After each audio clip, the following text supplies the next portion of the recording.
Iiling-iling at patawa-tawa ang Vice Mayor habang pinapakita naman ni Trillanes ang patunay daw ng koneksyon nito sa mga personalidad na nasampahan ng kaso kaugnay ng nakalusot na 6.4 billion pesos na halaga ng shabu. Katulad ng middleman ng 6.4 billion pesos shabu shipment na si Kenneth Dong at Richard Tan na minsan daw ay naging bisita ng Malacanang. Si Tan ang may-ari ng Hong Fei Trading na nagpadala ng shipment kung saan nakita ang 600 kilo ng shabu na may halagang mahigit 6 billion pesos. Sa mga litrato kinonekta ni Trillanes si Vice Mayor Duterte kay Charlie Tan na ayon kay Trillanes ay isang negosyanteng kilalang smuggler, drug lord at kasama sa triad. Nabanggit ni Davao Death Squad Leader Arturo Lascanya si Charlie Tan na minsang inarbor daw ni Pulong Duterte nang magdala ng mga container van na may hinalang shabu sa Davao noon. Maging si Senador Ping Lacson sa isang privilege speech na banggit sa Charlie Tan na kasama raw sa Davao Group. Itinanggi ng Vice Mayor na may kinalaman siya sa Davao Group o sa Tara sa Customs. Pero kilala rin daw niya si Charlie Tan. Minsan naman, nagiinuman kami. Kainuman ko po.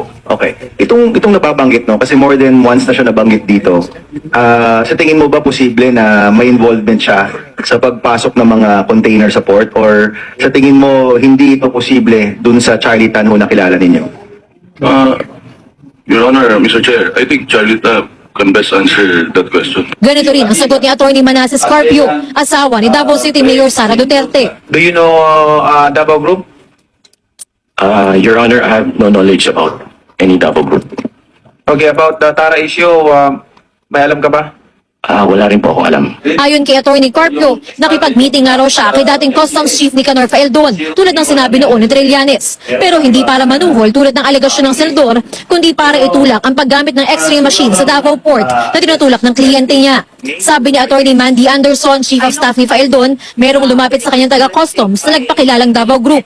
Pero hindi raw niya maalala ang pangalan nito. He just came to my office regarding the 60 plus shipments which were alerted by the commissioner at the start of his term. He asked me if I could help him, and then he showed me a text message from a certain man's. But I told him I don't care. And then I told him to leave my office. Okay, to be fair, certain months, hindi naman ho tinutukoy si Attorney Carpio or anyone. To I be don't fair. know. Hinamon ni Trillanes, sina Pulong at Carpio na pumirma ng waiver para makita ang laman ng mga bank account nila. Si Vice Mayor daw may higit 104 million pesos sa iba't ibang account as of November 2015. Sa 2015 sale ni Vice Mayor Duterte, may 18.5 million pesos net worth ito. Si Atty. Carpio naman at ang asawang mayor, may 121 million pesos daw sa iba't ibang bangko. I refuse to answer anymore, Mr. Chair. Bakit nyo nire-refuse? Wala namang... It's up to us to determine what is relevant or Yes, not. Mr. Chair, this is not part of the inquiry. There is a law in the Constitution about the bank secrecy, and I have the right to privacy. Do you admit or not that you have such an amount?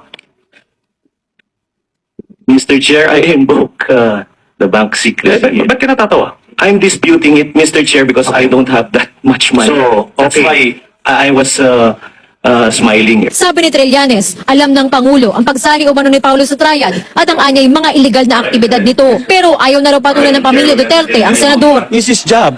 Maraming salamat po. I-follow raw ho natin yung admin reach. Congratulate ko lang po ang joint effort ng Congress at ng PTB4 sa napakagandang programa po na ito. Admin Reach. Napakalat na balita ng mga taong gusto na talaga Comentarista. Fight fake news. Expose the truth.